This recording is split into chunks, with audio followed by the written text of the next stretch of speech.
اعوذ باللہ السمیع العلیم من الشیطان الرجیم بسم اللہ الرحمن الرحیم الحمد للہ رب العالمین بارئ الخلائق اجمعین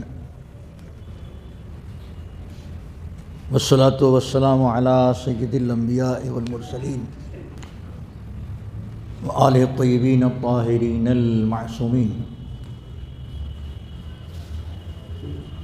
اما بعد عزیزان گرامی، انسان کو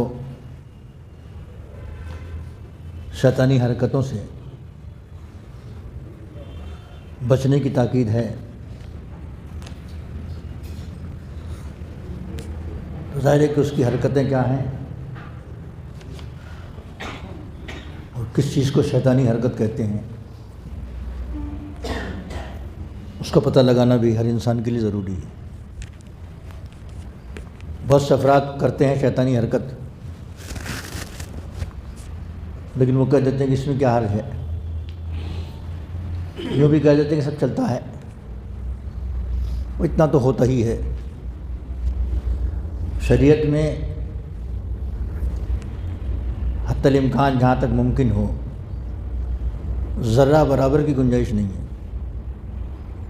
غلط کام کی ذرہ برابر کی گنجائش نہیں ہے۔ ہاں، اگر کوئی مجبوری کہیں کسی کو آ گئی، کوئی ایسا استثنائی موقع آ گیا جس کو شریعت نے مستثنیٰ کیا ہے، وہ الگ مسئلہ ہے، نہ کسی مقام پر بھی ذرہ برابر بھی گنجائش نہیں ہے۔ خود قرآن مجید میں اس نے کہا ہے وَمَن يَعْمَلْ مِثْقَالَ ذَرَّةٍ خَيْرًا يَرَهُ، سب کو یاد ہے، وَمَن يَعْمَلْ مِثْقَالَ ذَرَّةٍ شَرًّا يَرَهُ، ذرہ برابر بھی شر کا بھگتان اسے کرنا پڑے گا، ذرہ برابر بھی نیکی ہے اور خیر ہے تو اس کی جزا پروردگار عالم کیا ہے۔ ہمارے اوہ کر دینے سے، چلتا ہے کہہ دینے سے، ہوتا ہی ہے کہہ دینے سے، ایسا تو ہو ہی جاتا ہے کہہ دینے سے اس کی گنجائش نہیں ہے۔ لہذا خیر شر کیا ہے اس کا پتہ لگانا ہر صاحب عقل کا کام ہے۔ بچا کیسے جائے اس کا معلوم کرنا بھی ہر صاحب عقل کا کام ہے۔ کہاں تک کتنی گنجائش ہے اس کا معلوم کرنا بھی ہر صاحب عقل کا کام ہے۔ کہاں سے تقیہ ہو سکتا ہے اس حد کا پتہ لگانا ضروری ہے، کہاں تقیہ نہیں ہے، حرام ہے، اس حد کا پتہ لگانا بھی ضروری ہے۔ یہ کافی مطالعے کے بعد اور کافی اسٹڈی کے بعد اور کافی ادھین کے بعد اور کافی پڑھنے کے بعد یہ باتیں سمجھ میں آتی ہیں، ورنہ سرسری نظر سے لوگ گزر جاتے ہیں کہ تو چلتا ہی ہے تو ہوتا ہی ہے، ایسا تو ہو ہی جاتا ہے اور اس میں کیا حرج ہے، اتنا تو چل جائے گا۔ یہ سب فضول کی باتیں ہیں، اس میں کوئی دم نہیں ہے۔ جو شیطانی حرکتیں ہیں میں نے انہیں کسی حد تک نکال کے آپ کی خدمت میں رکھنے کی کوشش کی ہے کہ ان حرکتوں سے انسان بچے۔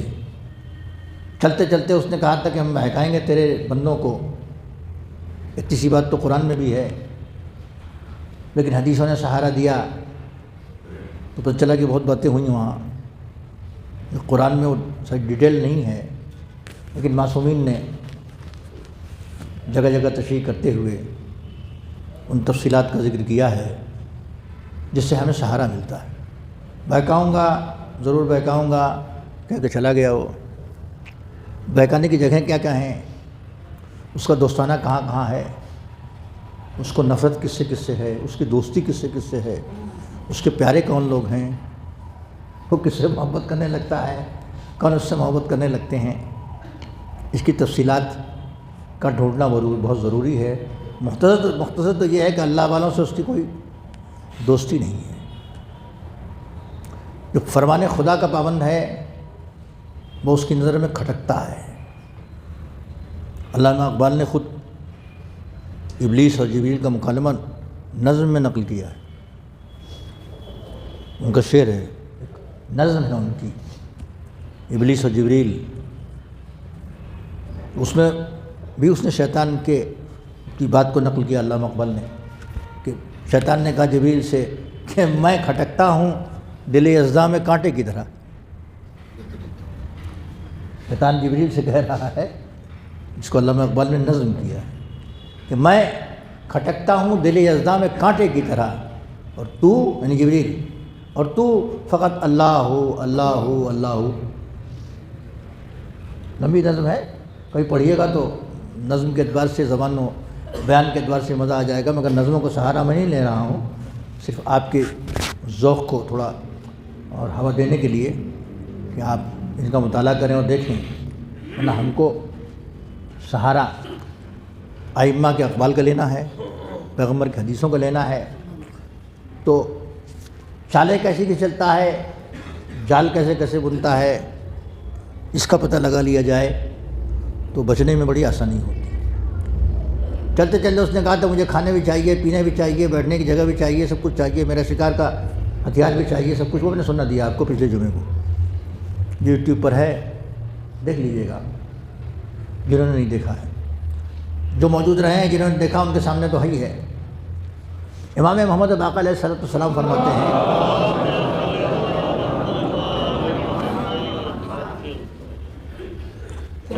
کہ لما دعا نوح ربہ علی قومہ، جب نوح نے اپنی قوم کے خلاف بد دعا کی تھی، پوری دنیا تباہ ہو گئی تھی،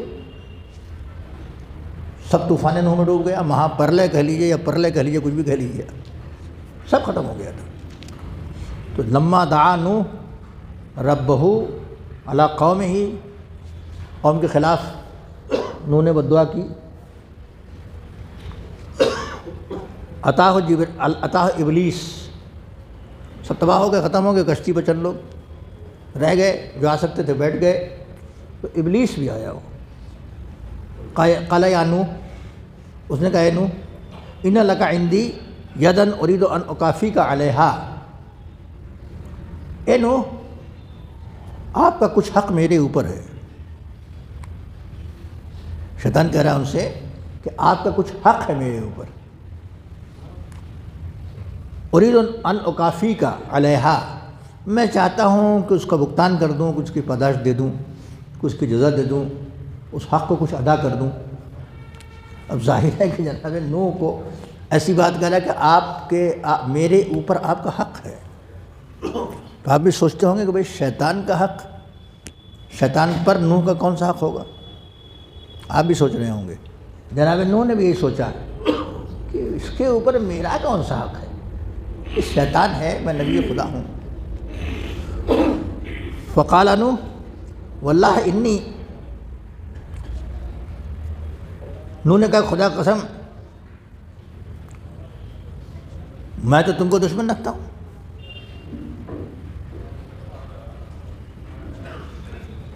انی لبغیض الی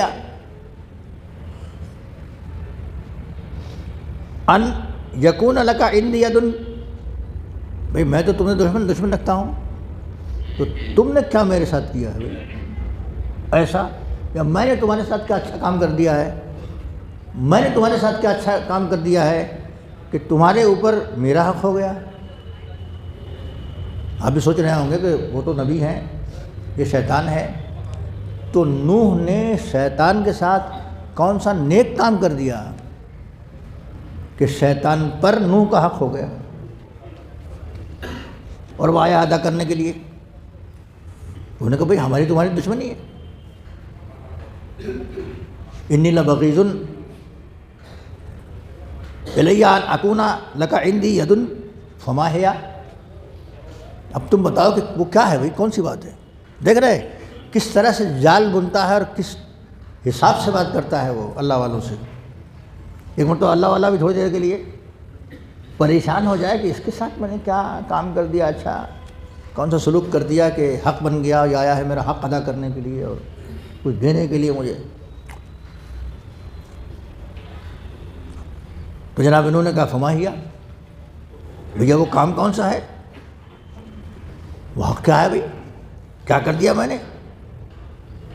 قال بلا دعوت اللہ علی قومک فاغرقہم فلم یبق احد اغوی ہے۔ اے نوح، مسئلہ یہ ہے کہ آپ نے اپنی قوم کے خلاف بددعا کی، فاغرقہم، تو اللہ نے سب کو غرق کر دیا، پورا فیلڈ خالی ہو گیا، پورا میدان خالی ہو گیا۔ آپ نے جب دعا کی تو ساری قوم ڈوب گئی۔ فاغرقہم فلم یبق احد اغوی ہے، تو کوئی بچا ہی نہیں جس کو میں گمراہ کروں، میدان خالی، کام اس کا تھا گمراہ کرنا۔ جب کوئی بچا ہوتا، اچھے لوگ بچ گئے جو کشتی میں تھے، یہ گمراہ بھی نہیں ہوں گے، گمراہ لوگ ڈوب گئے، بیٹا بھی ڈوب گیا، تو آپ نے وہ دعا کی تو سب ڈوب گئے، ختم ہو گیا۔ فلم یبق احد اغوی ہے، تو کوئی بچا ہی نہیں کہ جس کو میں گمراہ کروں۔ فانا مستریح حتی ینشا قرن آخر فاغویہم، اب مجھے بڑی چھٹی مل گئی، راحت، آرام مل گیا، تو یہ آرام آپ نے مجھے دیا کہ سب ڈوب گئے اور میں آرام سے رہ گیا۔ اب کام ہی نہیں ہے، جس چھٹی کے دن جیسے لوگ نہیں کہتے بھائی آج تو چھٹی ہے تھوڑی دیر سو لو، آج تو چھٹی ہے دیر میں اٹھیں گے، ناشتہ بھی دیر میں کریں گے، کھانے کھا لیں گے، نہائیں گے دھوئیں گے، گھومیں گے پھریں گے، ادھر ادھر جائیں گے، آج تو آرام ہے، اس لیے کہ آج کوئی کام نہیں ہے۔ تو اس نے کہا اتنا بڑا کام آپ نے میرے ساتھ کیا کہ مجھے آرام دے دیا، سب ڈوب گئے اور مجھے بہکانے کے لیے کوئی نہ بچا، اب کوئی اس کا کام ہی ختم ہو گیا، فیکٹری بند ہو گئی گویا۔ تو فیکٹری بند ہونے کی نہیں، گھما کے بات کرنے کا طریقہ دیکھیے آپ، میں گھما کے بات کرنے کا طریقہ بتا رہا ہوں۔ دنیاوی نظام اور دنیاوی لوگوں اور معاشرے میں شیطانی باتوں کو کبھی آپ تولیں گے تو ایسے شیطان صفت انسان ہر آدمی سے بہکانے کے لیے اس کے سبجیکٹ سے متعلق ہی بات کرتے ہیں۔ مولوی کے پاس جب کوئی آئے گا تو اللہ رسول کا نام لے کے آئے گا، اس کی تعریف کرتا ہوا آئے گا، اس کے سجدوں کی تعریف، اس کے کام کی تعریف۔ اب وہ دیکھے گا یہ ہمارا ہمدرد ہے بھائی، اس کے دین و مذہب کی تعریف، اس کے تقوی کی تعریف، یہ کرتا ہوا آئے گا۔ جال میں پھنسانا ہو تب، اور اگر یہ کہے گا کہ صاحب آپ بڑے بددیانت آدمی ہیں تو مولوی بگڑ جائے گا، کرے کیا بات کر رہے ہو۔ ان کے پاس آئے گا تو حدیثوں کے ذریعے سے، آیتوں کی طرف سے، تقوی کا حوالہ دے کے، زہد کا حوالہ دے کے، آپ سے بڑا زاہد نہیں دیکھا میں نے، ارے آپ کی زاہدانہ زندگی اور آپ کا یہ طریقہ اور آپ کا یہ حسن سلوک۔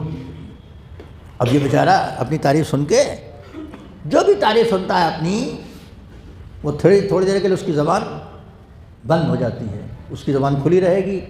کسی تاجر کے پاس جائے گا، اس اینگل سے بات کرے گا، کسی نیتا کے پاس جائے گا، اس رخ سے بات کرے گا، کسی گرہست کے پاس، کھیتی باڑی کرنے والے کے پاس جائے گا، اس رخ سے بات کرے گا۔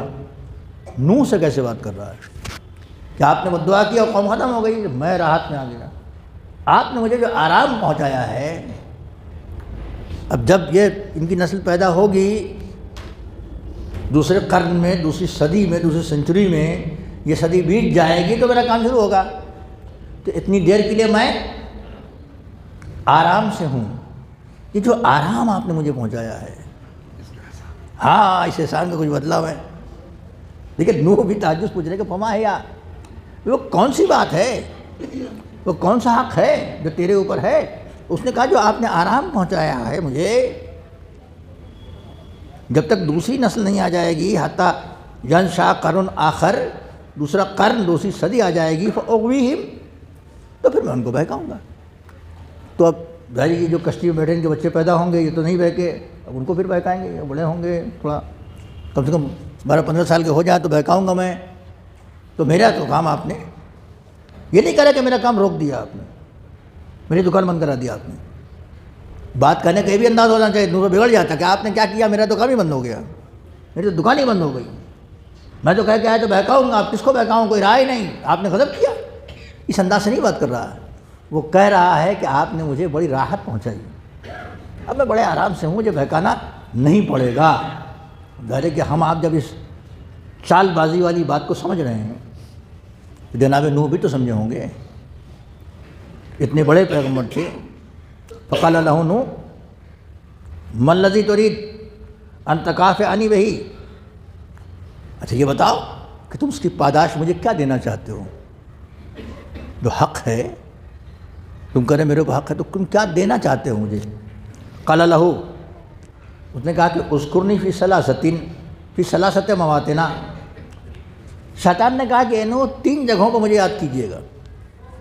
میں بتا رہا ہوں آپ کو 3 مقامات تو مجھے یاد کر لیا کیجئے گا بس. فإنی اقرب ما اکون الی العبد اذا کان فی احداہن. جب وہ 3 جگہوں پر وہ بندہ ہوگا اور اس وقت مجھے یاد کرے گا تو مجھ سے قریب ہو جاؤں گا. 3 مقامات وہ بتا رہا ہے کہ 3 مقامات ایسے ہیں نوح کہ جب کوئی بندہ اللہ کا اس مقام پر ہوگا اور مجھے یاد کرے گا تو مجھ سے قریب ہوں، یعنی اس کا دوست ہوں میں. گفتگو یہی چل رہی تھی نا کہ کس کا دوست ہے. اب ظاہر ہے کہ آپ بھی سننے کے لیے بے قرار ہے اور کچھ سکھ ہے، اور میں سنانے میں دیر کر رہا ہوں تو اور پریشانی کی بات ہے. مجھ سے جلدی سے بتا دیں وہ 3 مقامات کون سا ہے. تو لیجئے سنیے. قال له اذکرنی فی ثلاثۃ مواطن. 3 جگہوں پر مجھے یاد کیجئے. فإنی اقرب ما اکون الی العبد اذا کان فی احداہن اذکرنی اذا. اچھا ایک پہلا مقام اذکرنی اذا غضبت. جب تمہیں غصہ آئے تو مجھے یاد کرنا، میں تم سے قریب ہوں. غصے میں آدمی نہیں کہ شیطان بن گیا. دیکھو ابھی ٹھیک ٹھاک بات کر رہا تھا، دیکھو غصے میں کیا ہو گیا. کہ غصے میں مجھے یاد کرنا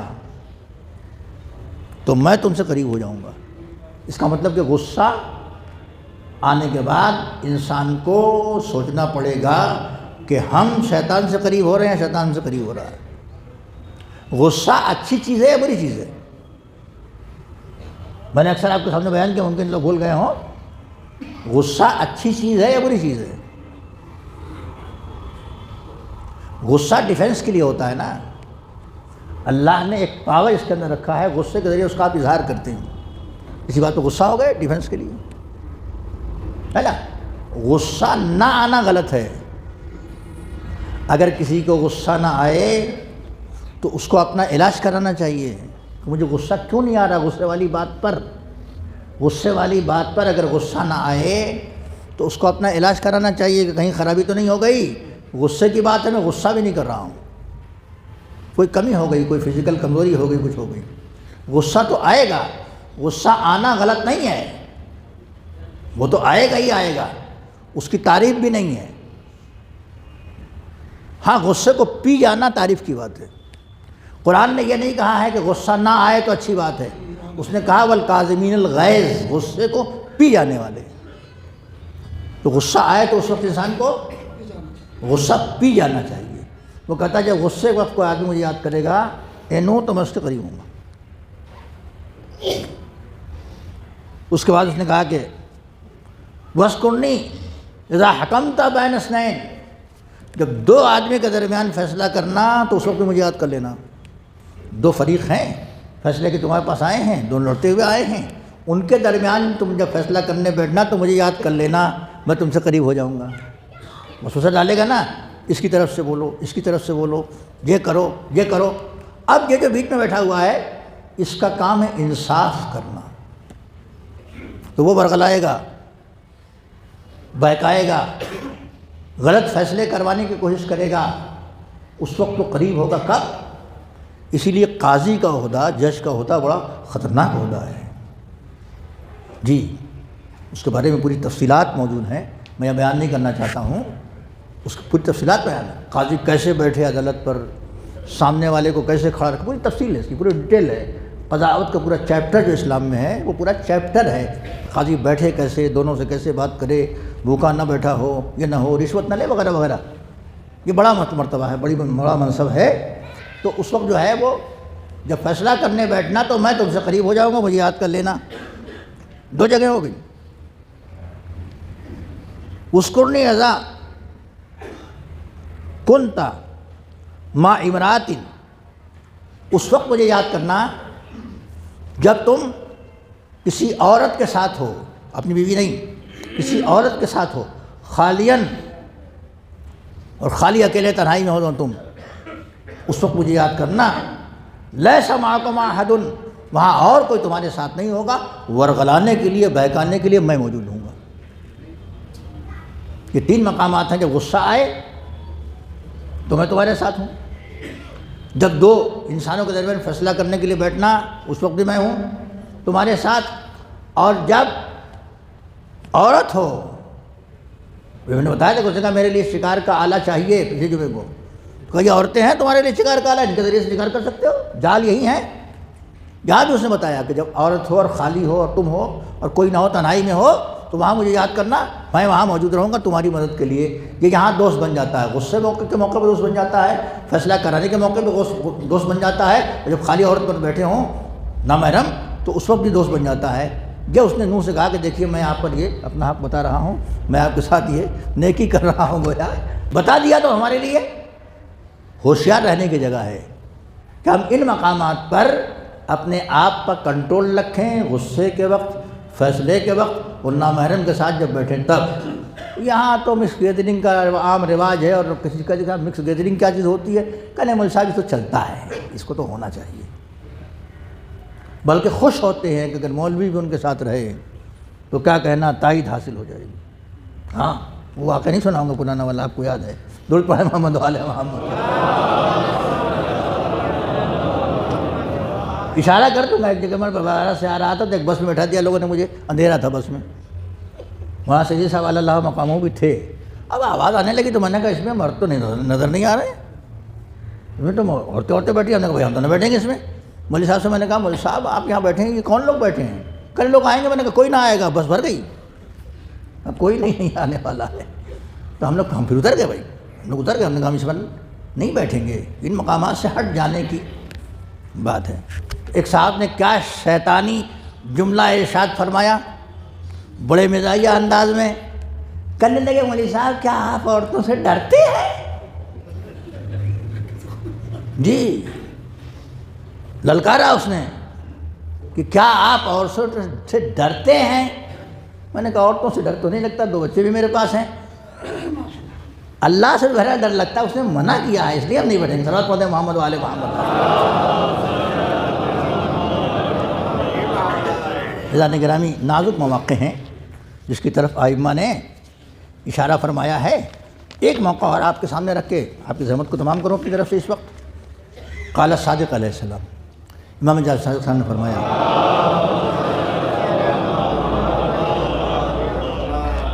قال ابلیس لعنۃ اللہ لجنودہ اذا استمکنتم من ابن آدم فی ثلاثۃ، اے میرے لشکر والو، ابلیس نے اپنے لشکر سے کہا کہ میرے لشکر والو، میرے ساتھیو، اذا استمکنتم من ابن آدم فی ثلاثۃ کما ابالی ما عمل فانہ غیر مقبول۔ جب 3 مقامات، جب تم کو جو ہے وہ آدم کی اولاد پر تمکنت حاصل ہو جائے، قدرت حاصل ہو جائے، تو پھر سمجھنا کہ کوئی بھی عمل کرے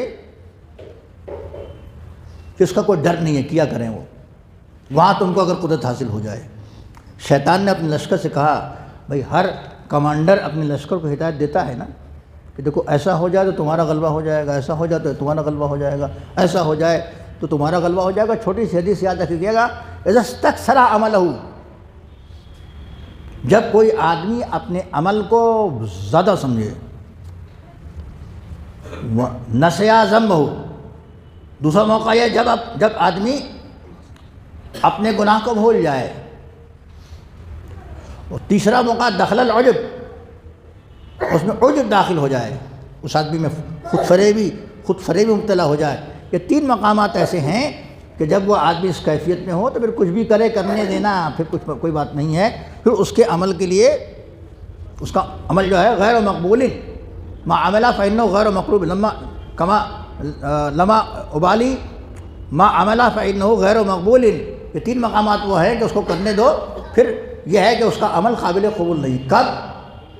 اذا استکثر عملہ، جب اپنے عمل کو کچھ زیادہ سمجھنے لگے، ارے میں نے تو یہ کیا، میں نے تو یہ کیا، میں نے تو وہ کیا، میں نے تو وہ کیا، تم نے 5,000 دیے، میں نے 5 لاکھ دیے، تم نے 5 لاکھ دیے، میں نے 10 لاکھ دیے، میں نہ ہوتا تو یہ نہ ہوتا، وہ نہ ہو۔ اپنے کام کو جب بڑا سمجھنے لگے تو ایسے موقع پر سمجھ لینا کہ کچھ بھی کرے غیر و مقبول نہیں ہے، لہٰذا نیکی کرنے والا سر جھکا کے کام کرتا ہے۔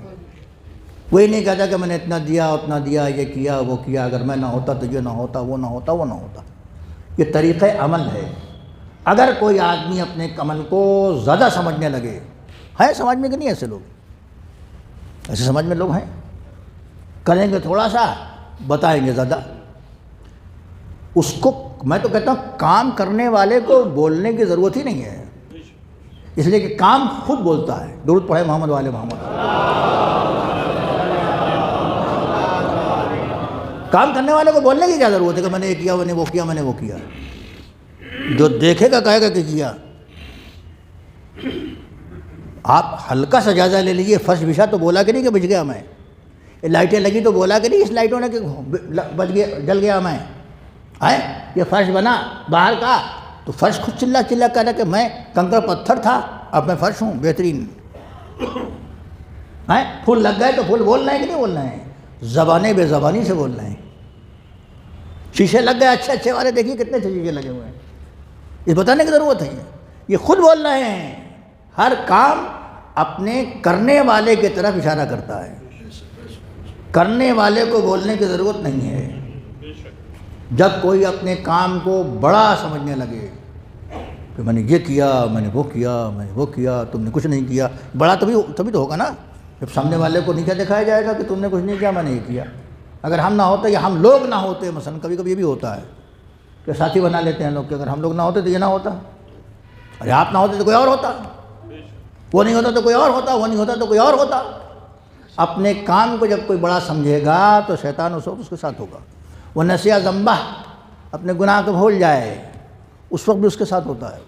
پھر کچھ بھی کیا کرے، گناہ کیا ہے اس کو یاد کیجئے، توبہ استغفار کیجئے، اور خود فریب میں مبتلا ہو جائے کہ ہم جیسا کوئی نہیں، ہم تو بہت بڑے ہیں، ہم تو ایسے ویسے ہیں۔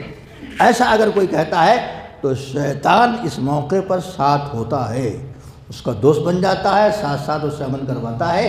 ہمیں چاہیے کہ اس کے دھوکے کے پھندوں کو پہچانیں اور اس سے بچے رہیں۔ خدا ہم سب کو یہ توفیق بحق محمد و آل محمد عطا کرے۔ صلی اللہ علی محمد و آلہ الطاہرین۔ بسم اللہ الرحمن الرحیم۔ والعصر ان الانسان لفی خسر الا الذین آمنوا وعملوا الصالحات وتواصوا بالحق وتواصوا بالصبر۔